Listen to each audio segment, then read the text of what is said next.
जय माता दी। भक्तों, आज हम सुनेंगे माघ मास का 25वां अध्याय। लोमस जी बोले, हे ब्राह्मण, इस पिशाच के इस करुण क्रंदन को देवदूती ने उपासना करते समय सुना। वे बैठे न रह सके और तब वे इस आश्रम से निकलकर उस पिशाच के सन्मुख गए। भयानक आकार और क्रूर आकृति वाले पिशाच को इस प्रकार दहाड़ मारकर रोते देखा। इसके गाल भूख के कारण बैठे हुए थे। उसके शरीर पर काले काले लंबे बाल थे।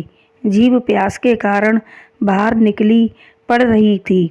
उसकी दशा से वे समझ गए कि वह महा भयानक पिशाच अति दुर्बल हो चुका है और महान कष्ट में है। दयालु मुनि ने पूछा, हे पिशाच, तू कौन है और इस तरह किस दुख के कारण रो रहा है? तू स्पष्ट कर कि मैं तेरी क्या सहायता करूं। मेरे इस आश्रम में प्रभु के प्रताप से कोई जीव जंतु कष्ट नहीं पाता और सभी को वैकुंठ के समान सुख की प्राप्ति होती है। मुनि के उन वचनों को सुनकर वह पिशाच ने रोना त्याग दिया और विनयपूर्वक कहा, हे मुनि, आपकी मनोहर वाणी और प्रेम वचनों के सुनते ही मेरी आत्मा को शांति मिली है। मेरा कोई पुण्य उदय हुआ है जिसके कारण आपके दर्शन प्राप्त हुए हैं। पुण्य के बिना महात्माओं से समागम नहीं होता।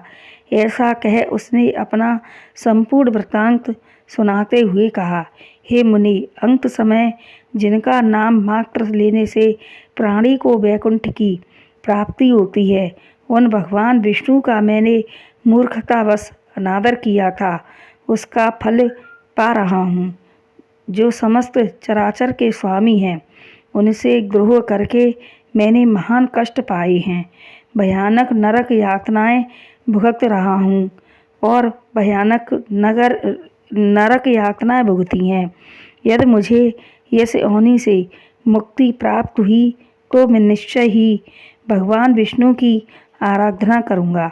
इस योनि से दया करके आप ही मुझे मुक्त करवा सकते हैं। देवदूती जी ने आश्चर्य से कहा, हे दुष्ट, तू माया के चक्कर में पड़कर संसार के आधार के साथ ही द्वेष करने लगा। जो स्वयं सृष्टि करते, पालन करते और स्वयं संहार करते हैं, उनसे द्रोह करके भला कौन रह सकता है? भगवान के नाम लेने मात्र से पापी तक इस लोक से मुक्त हो जाते हैं। देव जिनके यज्ञ का बखान करते हैं, ऋषि मुनि जिनके चरणों की वंदना में सदा लीन रहते हैं, उन नारायण की आराधना तो चारों वर्णों के प्राणियों को चारों आश्रमों का पालन करते हुए करनी चाहिए।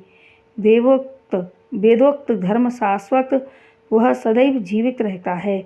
इस सनातन धर्म का पालन करने वाले प्राणी कभी दुखी नहीं रहते। जो असत्य का आश्रय लेकर धर्म के प्रतिकूल आचरण करते हैं, निश्चय ही कष्ट पाते हैं।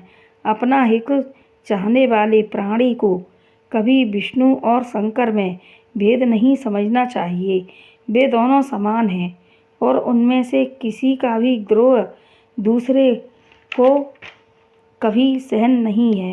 हे राजन, निश्चय ही विष्णु भगवान से द्रोह करने का तुमको उचित दंड प्राप्त हुआ है।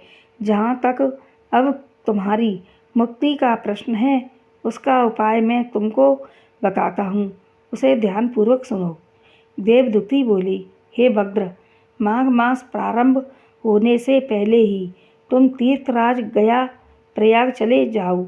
शास्त्रों का कथन है कि वहाँ संगम के जल में माघ स्नान करने से प्राणी के समस्त पाप उसी समय नष्ट हो जाते हैं। जिस प्रकार सूर्य की किरणों के द्वारा अंधकार नष्ट हो जाता है, वहाँ स्नान करने से पूर्व जन्मों के पाप भी नष्ट हो जाते हैं। माघ स्नान का फल अद्वितीय है और उस पर तीर्थराज प्रयाग के संगम जल में माघ स्नान करने के फल का वर्णन करना बड़ा कठिन है। संक्षेप में इतना समझ लो कि संसार का ऐसा कोई पापी नहीं है जो उसके द्वारा नष्ट न हो सके। ऐसा कोई यज्ञ नहीं है जिसका फल इस स्नान से श्रेष्ठ हो। इसके बराबर कोई तप नहीं है जो इसकी तुलना में टिक सके। ऐसा कोई दान नहीं है जो इससे श्रेष्ठ फल दे सके। यह तो पृथ्वी पर मोक्ष का द्वार है। माघ मास में त्रिवेणी स्नान महान फलदायक है।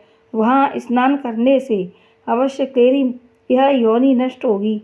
तेरे समस्त पाप उसी प्रकार जलकर भस्म होंगे जिस प्रकार आग की एक छोटी सी चिंगारी घास के बड़े ढेर को स्वाहा कर देती है। हे भद्र, त्रिवेणी स्नान के महात्म्य का वर्णन करना और मेरी शक्ति के बाहर है।